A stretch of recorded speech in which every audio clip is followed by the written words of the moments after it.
নমস্কার। আজকের বিষয় হলো ধর্মযুদ্ধ।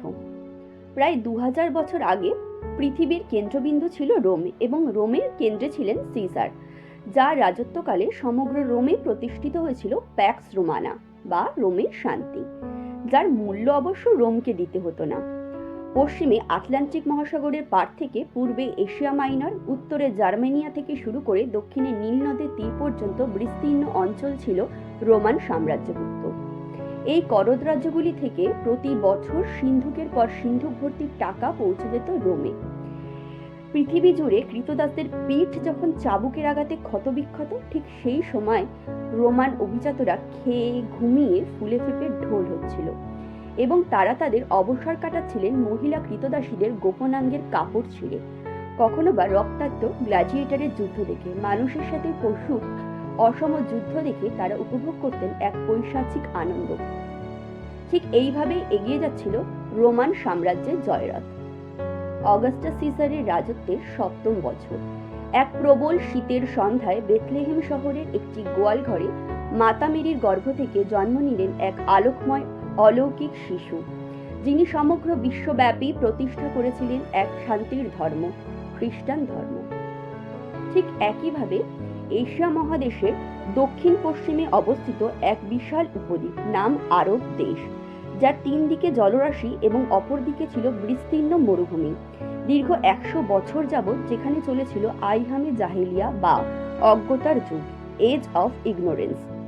ঠিক এই সময় আরব দেশের জনগণ ছিল অত্যন্ত রুক্ষ বর্বর প্রকৃতির, যারা তাদের দিন যাপন করত মদ্যপান, জুয়া খেলা, লুটতরাজ এবং পাপাচারের মাধ্যমে।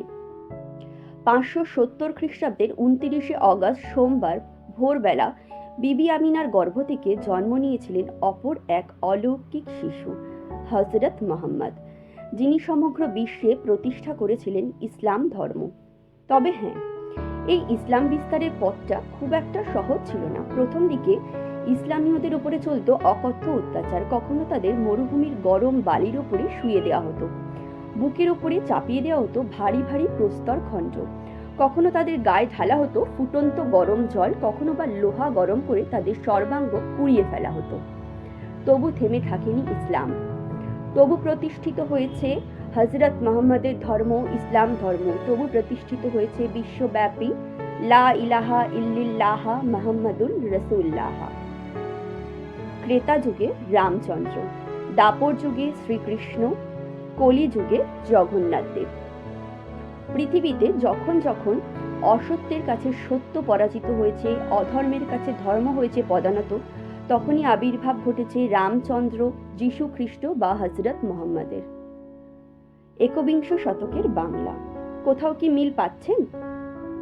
হাহাকার, আর্তনাদ, আন্দোলন, অত্যাচার, কারাবাস, শিক্ষিত বেকার যুবক যুবতীদের চিৎকার, ভাত চাই, কাপড় চাই, শিক্ষিত প্রজন্ম গড়তে চাই, চাই না ভাতা, চাই না অনুদান। কখনো তারা মাইলের পর মাইল কাটছে দণ্ডি, কখনো কেটে ফেলছে নিজের মাথার চুল। টেনে হিঁচড়ে তাদের নিয়ে যাওয়া হচ্ছে লালবাজারের পুলিশি লকআপে। ছিঁড়ে যাচ্ছে মহিলাদের বস্ত্র, বেরিয়ে পড়ছে অন্তর্বাস, পুরুষদের হতে হচ্ছে অর্ধনগ্ন। তাদের প্রাপ্য অর্থে আবার ফুলে ফেঁপে ঢোল হয়ে বসেছে বেশ কিছু মুষ্টিমেয় মানুষ, যারা তাদের অবসর কাটাচ্ছে খেলা, মেলা, উৎসব আর কার্নিভালে। এক অদৃশ্য চাবুকের আঘাতে ক্ষতবিক্ষত হচ্ছে শিক্ষিত যুবক যুবতীদের দেহ, মন, আত্মা। কোথাও মিল পাচ্ছেন প্রাচীন রোমের সাথে? এই শীতের প্রবল রাতগুলি তাদের কাটাতে হচ্ছে জেলের ঠান্ডা মেঝেতে। কোথাও মিল পাচ্ছেন আইহামে জাহেলিয়া যুগের আরবের সাথে? এবার বাজবে যুদ্ধের দামামা। সত্যের সাথে শক্তির যুদ্ধ, ধর্মের সাথে অধর্মের যুদ্ধ। ঘরে ঘরে জন্ম নেবে যীশু খ্রিস্ট, রামচন্দ্র, হযরত মুহাম্মদ। এই আন্দোলনে যুক্ত হবেন আপনি, যুক্ত হব আমি। সমবেত কণ্ঠে সবাই বলবে, ইয়া দেবী সর্বভূতেষু শক্তিরূপেণ সংস্থিতা, নমস্তস্যৈ নমস্তস্যৈ নমস্তস্যৈ নমো নমঃ।